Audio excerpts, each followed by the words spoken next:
Hello అండి, ఈ వీడియోలో నేను మీకు ఏపీఐ అంటే ఏంటి అనేది కొన్ని మంచి ఎగ్జాంపుల్స్తో ఈజీగా అర్థమయ్యే విధంగా ఎక్స్ప్లెయిన్ చేస్తాను. ఐటీ కెరీర్లో చాలామంది ఏ డొమైన్ని చూస్ చేసుకోవాలో తెలియక కన్ఫ్యూజ్ అవుతుంటారు.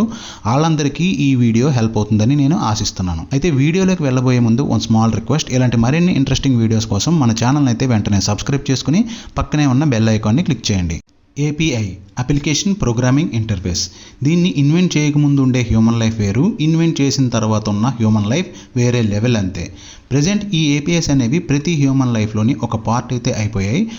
మనకి తెలియకుండానే ఈ ఏపీఐస్ని మన డైలీ లైఫ్లో అయితే యూజ్ చేస్తూ ఉంటాం. ఒకసారి ఇక్కడ స్క్రీన్ మీద చూడండి, ఇదే ఏపీఐ యొక్క ఆర్కిటెక్చర్. ఇక్కడ మై యాప్ అని ఉన్నది కదా, ఇది నేను డెవలప్ చేసిన అప్లికేషన్ అనుకోండి. అండ్ అదే అదర్ యాప్ అని ఉంది కదా, ఇది వేరే ఒక థర్డ్ పర్సన్ డెవలప్ చేసిన యాప్ అనుకోండి. అయితే ఇప్పుడు నాకు కావాల్సిన కొన్ని ఫీచర్స్ అనేవి ఈ థర్డ్ పార్టీ యాప్లో ఉన్నాయనుకోండి. సో ఇప్పుడు వాటిని నేను నా యాప్లో ఇన్కార్పొరేట్ చేసుకోవాలంటే ఐ నీడ్ ఏపీఐ. క్లియర్గా అర్థమైంది కదండి. ఇప్పుడు మీకు కొన్ని ఎగ్జాంపుల్స్ చెప్తాను, ఇంకా క్లియర్గా అయితే అర్థమవుతుంది. Uber and Ola travel rides యాప్స్ని కనుక చూసినట్లయితే ఒక్క ఊబర్లోనే నియర్లీ 100+ యాప్స్ అనేవి అయితే రన్ అవుతూ ఉంటాయి.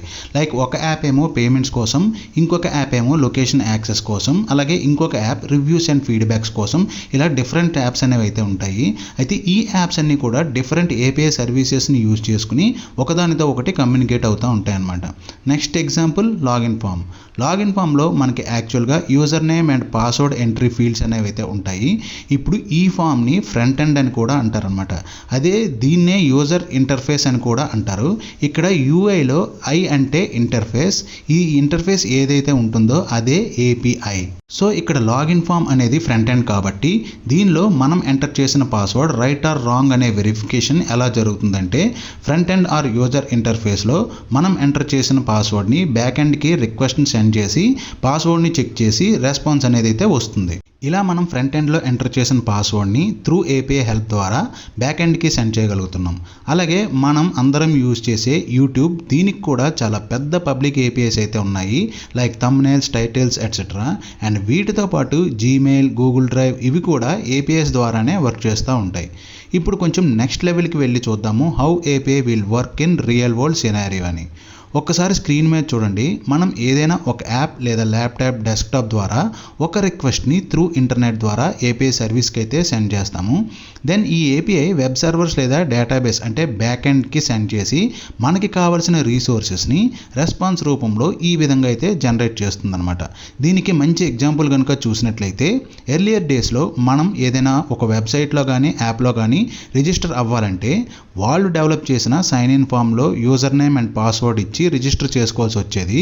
దీనికోసం ఎవరైతే వెబ్సైట్ ఆర్ యాప్ ఓనర్స్ అయితే ఉంటారో వాళ్ళు కోడింగ్ అనేది ఎక్కువగా చేయాల్సి వస్తూ ఉండేది. అండ్ దాంతోపాటు ఇలా రిజిస్టర్ చేసుకున్న యూజర్స్ వాళ్ళ యొక్క డీటెయిల్స్ అన్నీ కూడా సెక్యూర్డ్గా ఉంచాల్సి వచ్చేది.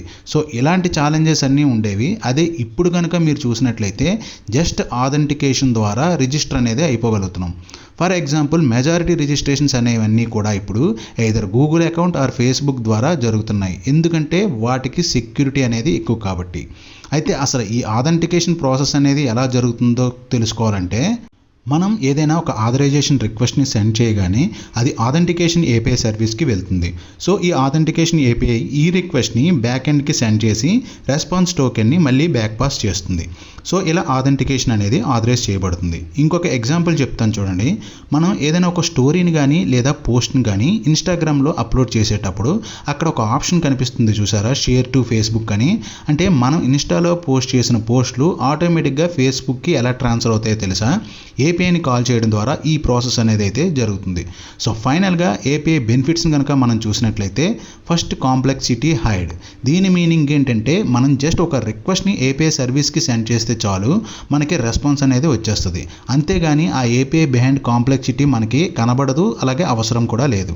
నెక్స్ట్ వన్, ఎక్స్టెండెడ్ ఫంక్షనాలిటీ అనేది ఏపీఐ వల్ల మాత్రమే పాసిబుల్ అవుతుంది. Next security. మనం ఆల్రెడీ డిస్కస్ చేసాం కదా, త్రూ ఆథెంటికేషన్ ద్వారా సెక్యూరిటీని అయితే ప్రొవైడ్ చేయొచ్చని. అండ్ ఫైనల్గా యాక్సెస్ డేటా. మనం ఈ ఏపీఐ సర్వీసెస్ని యూజ్ చేసుకుని థర్డ్ పార్టీ ప్రొవైడ్ చేసిన పబ్లిక్ డేటాని అయితే యాక్సెస్ చేసుకోవచ్చు. సో ఇవండి ఏపీఐ యొక్క హై లెవెల్ ఆర్కిటెక్చర్.